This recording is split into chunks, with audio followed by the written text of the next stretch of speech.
নমস্কার বন্ধুরা, মৌয়ের রান্নাঘরে আজ তৈরি করব আমি এরকম নরম একটা স্পঞ্জি কেক। কাল বড়দিন, তাই ভাবলাম আজ এক কেকের রেসিপি করে দেখাই, যেটা আপনাদের কালকের জন্য খুবই হেল্প করবে। তাই আর দেরি কেন, আমি যেভাবে দেখাচ্ছি আপনারাও অবশ্যই আমার প্রত্যেকটা স্টেপ ফলো করুন, তাহলে বুঝতে পারবেন দেখুন আমি কিভাবে কতটা পরিমাণ কোন জিনিসটা ব্যবহার করেছি। আর আমি কি ইউনিক এখানে একটা ভেজিটেবল দিয়ে এই কেকটা বানিয়েছি, যেটা আপনারা আশা করি দোকানেও কিনতে পাবেন না, কিন্তু খেতে অপূর্ব হবে। তাহলে আর দেরি কেন, শুরু করে দিই আজকের ভিডিওটা।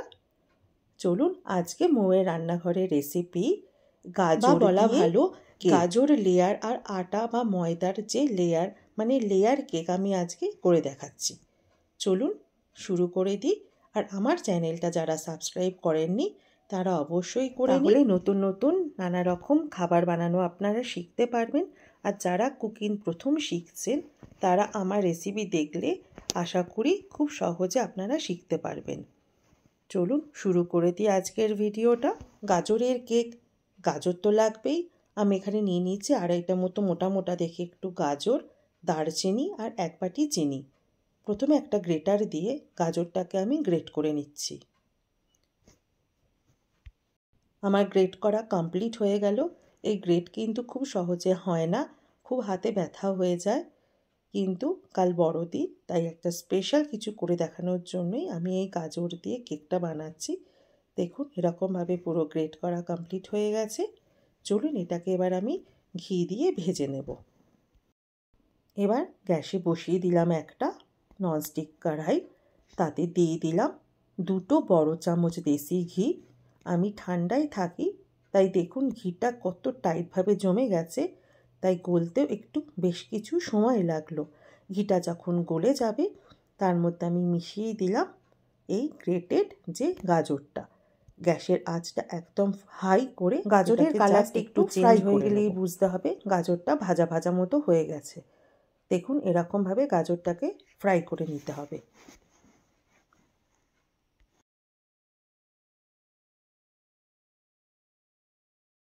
দেখুন গাজরের কালারটা কীরকম চেঞ্জ হয়ে গেছে, বুঝবেন গাজর ভাজা কমপ্লিট হয়ে গেছে।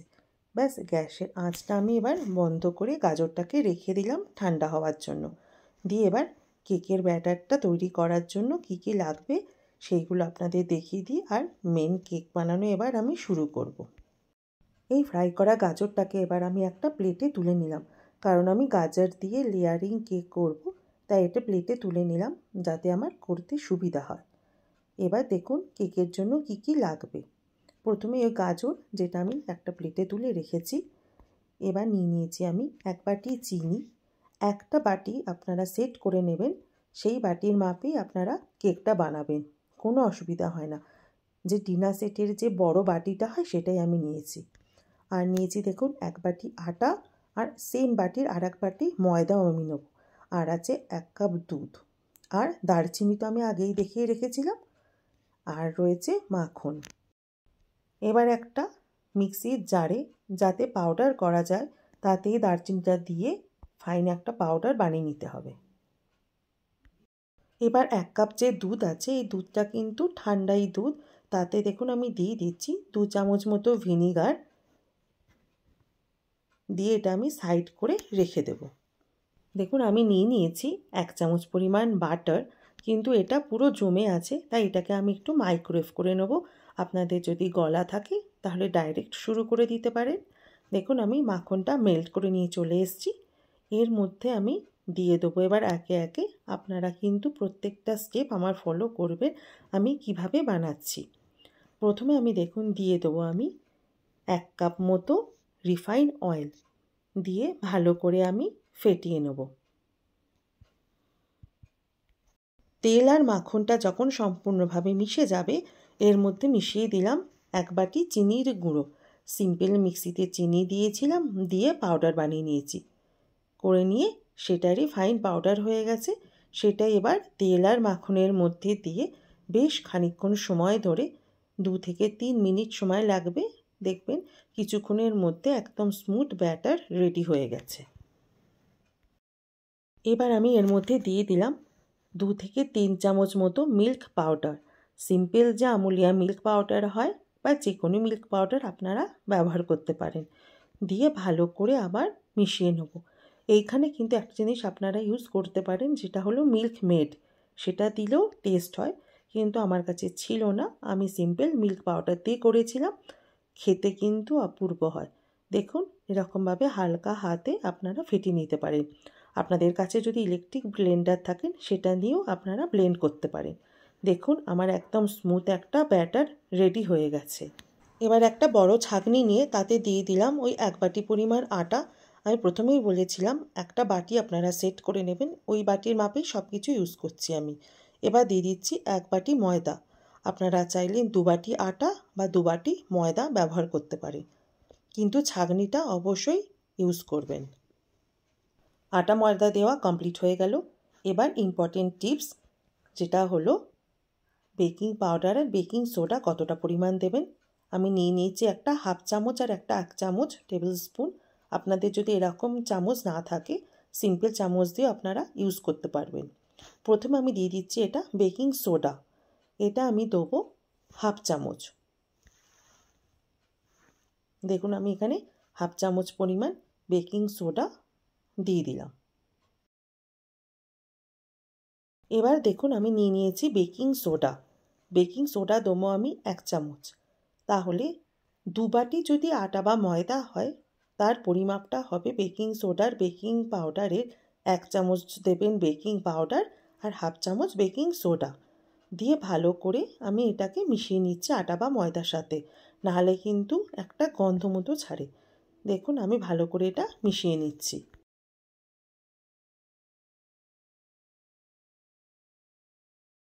এবার ছাঁকনিটা আস্তে আস্তে করে নাড়ালাম। নাড়াতেই আটার ময়দার মিক্সচারটা ওই চিনি তেল মাখনের মধ্যে পড়ে গেল। দেখুন কিছুটা পরিমাণ নোংরা কিন্তু থেকে যায়, সেই জন্য ছাঁকনিটা আপনারা ইউজ করবেন। দিয়ে এবার ভালো করে মিশিয়ে নিলাম সবগুলো জিনিসকে। এখন একটু মেশাতে অসুবিধা হচ্ছিল কারণ শুকনো থাকে, তাই এবার আমি আস্তে আস্তে করে দুধটা মিশিয়ে দেবো। যে 1 কাপ দুধ আমি রেখেছিলাম, দেখুন ভিনিগার দেওয়া ছিল, কীরকমভাবে ছানা কেটে গেছে। আমি মেজারমেন্টটা জানতাম বলে 1 কাপ দুধই আমি পুরোটাই দিয়ে দিলাম। আপনারা যদি প্রথমবার বানান কিন্তু অল্প অল্প করে দেবেন, নাহলে পাতলা হয়ে যেতে পারে। আমার মেজারমেন্টটা বানিয়ে অভ্যেস বলে আমি 1 কাপ দুধ সম্পূর্ণভাবেই ঢেলে দিয়েছিলাম। দেখুন কি সুন্দর একটা স্মুথ ব্যাটার রেডি হয়ে গেল। নিয়ে এবার এটাকে কিন্তু ভালো করে ফেটাতে হবে। বেকিং পাউডার বেকিং সোডা দেওয়া আছে, তাই খুব বেশি ফেটাতে লাগে না। দেখুন এরকমভাবে গোল গোল করে ঘুরিয়ে নেবেন, তাহলে একদম স্মুথ ব্যাটার রেডি হয়ে যাবে। আর দেখুন এরকম রিবনের মতো যদি পড়ে বুঝবেন আপনাদের ব্যাটার একদম রেডি। এবার আমি দিয়ে দিলাম 1/2 চামচেরও কম পরিমাণ ভ্যানিলা এসেন্স। এটা যদি আপনারা না চান এবার আবার ওই ছাঁকনিটা বসালাম, বসিয়ে তাতে দিয়ে দিলাম ওই দারচিনি যেটা পাউডার করে রেখেছিলাম। দারচিনি সম্পূর্ণভাবে পাউডার হয় না, তাই দেখুন আমি ছাঁকনি দিয়ে ছেঁকে ছেঁকে ওই কেকের ব্যাটারের মধ্যে মিশিয়ে দিলাম। এবার ভ্যানিলা এসেন্স আর দারচিনি পাউডার এই দুটোকে এবার খুব ভালো করে ওই ব্যাটারের মধ্যে মিশিয়ে দিতে হবে। এত সুন্দর কেকের গন্ধ হচ্ছিল, আপনারা যখন বানাবেন আপনারাও এটা পাবেন। দেখুন কি সুন্দর স্মুথ একটা ব্যাটার রেডি হয়ে গেছে। এবার যাতে কেকটা আমি বেক করব তার জন্য নিয়ে নিলাম একটা এরকম অ্যালুমিনিয়াম টিন। আপনাদের কাছে যদি এরকম টিন না থাকে তাহলে কোনো অসুবিধা নেই, আমি আপনাদের একটা স্টিলের বাটি দিয়েও এক্ষুনি করে দেখাবো। চলুন এর মধ্যে দিয়ে দিয়েছি বাচ্চাদের যে খাবার র্যাপ করা হয় সেটা, এরকম একটা কাগজ আমি কেটে গোল করে ওই টিনের তলায় পেতে দিয়েছি। দিয়ে ভালো করে রিফাইন অয়েল দিয়ে ওপরে নিচে সম্পূর্ণভাবে মাখিয়ে নিলাম, তাহলে কেকটা তলায় আটকায় না, খুব সুন্দরভাবে বেরিয়ে আসে। এবার আস্তে আস্তে করে ওই কেকটা ওর ওপর ঢেলে দিলাম, যে কেকের ব্যাটারটা দেখুন কি সুন্দর রিবনের মতো পড়লো। করে একটু ট্যাপ করে দিলাম, দিয়ে এবার কী করলাম দেখুন ওই যে গাজর যেটা ফ্রাই করা ছিল সেটা সমানভাবে ওই ব্যাটারের ওপরে ছড়িয়ে দিলাম। দেখুন আমি যেভাবে ছড়িয়ে দিচ্ছি এরকমভাবে ছড়িয়ে দেবেন। দিয়ে আবার সেমভাবে যে ব্যাটারটা আছে কেকের সেইটা আবার ওই টিনের ওপর ঢেলে দিলাম। যেখানে যেখানে পড়বে না আপনারা হাত দিয়ে বা চামচের সাহায্যে সমান করে দিতে পারেন, কোনো অসুবিধা নেই। ট্যাপ করে হোক, যেভাবে আপনার সুবিধা সেরকমভাবে চারদিকে আপনারা এটাকে ছড়িয়ে দেবেন, যাতে গাজরটা সম্পূর্ণভাবে ঢাকা পড়ে যায়। ব্যাস, চামচ দিয়ে হাত দিয়ে যেভাবে ইচ্ছা করে একদম কেকের ব্যাটার রেডি করে ফেললাম। এবার আমি বলেছিলাম আপনাদের একটা স্টিলের বাটি দিয়েও করে দেখাবো। সিম্পল একটা স্টিলের বাটি নিয়ে নিয়েছি, তার তলে আবার দিয়ে দিলাম রিফাইন অয়েল, দিয়ে ব্যাটারটা আমি ওর মধ্যে এবার আস্তে আস্তে করে ঢেলে দেবো। ঠিক সেম প্রসেস আপনারা এখানে রিপিট করবেন। আবার গাজর দিয়ে দেবো, আবার তার উপরে আবার ব্যাটার দিয়ে দেবো। দুটো কেকের ব্যাটার ভর্তি জায়গা আমার রেডি। এবার কুকারের মধ্যে বেক করতে বসিয়ে দেবো। আমি কোনো মাইক্রোওভেন এখানে আমি ইউজ করছি না। দেখুন, একটা কুকার বসিয়েছি, তাতে দিয়ে দিয়েছি আন্দাজ মতো নুন বা দরকার মতো নুন আপনারা দিয়ে দেবেন। দুটো কুকার আমি নিয়েছি, কারণ দুটো জায়গা আমি বেক হবে। তার উপরে দিয়ে দিয়েছি একটা জালি, না দিলেও কোনো অসুবিধে নেই। ব্যাস, এর ওপরে এই টিনটা বসিয়ে দিলাম। বড় কুকারে বসিয়ে দিলাম বড়টা, ছোটো কুকারে বসিয়ে দিলাম কালো রাবারটা, আর ওপরে সিটিটা অবশ্যই মনে করে খুলে নেবেন। ব্যাস, 1 ঘন্টার জন্য এবার আমি এটাকে বেক হতে বসিয়ে দেবো। প্রথম 15 মিনিট মিডিয়ামে রাখবেন গ্যাসের ফ্লেমটা, তারপরে একদম স্টিলের বাটিতে যে কেকটা দিয়েছিলাম সেটা প্রায় 45 মিনিটের মধ্যে রেডি হয়ে যায়। আর অ্যালুমিনিয়ামের জায়গাটার একটু টাইম বেশি লাগে, আপনারা অবশ্যই একটু খুলে খুলে চেক করে দেখবেন। এটা আমার সময় লেগেছিল 1 ঘন্টা 15 মিনিট মতো। ব্যাস, দুটো কেক একদম রেডি হয়ে গেল। যতক্ষণ না ঠান্ডা হবে এটা আপনারা ওঠাতে চেষ্টা করবেন না, ঠান্ডা হয়ে গেলে খুব ইজিলি সাইড থেকে ছেড়ে যায়। ব্যাস, তৈরি হয়ে গেল বড়দিন স্পেশাল গাজর লেয়ার কেক। তাহলে আর দেরি লাগলো, অবশ্যই জানাবেন এরকম স্পঞ্জি ফ্লাফি গাজরের কেক।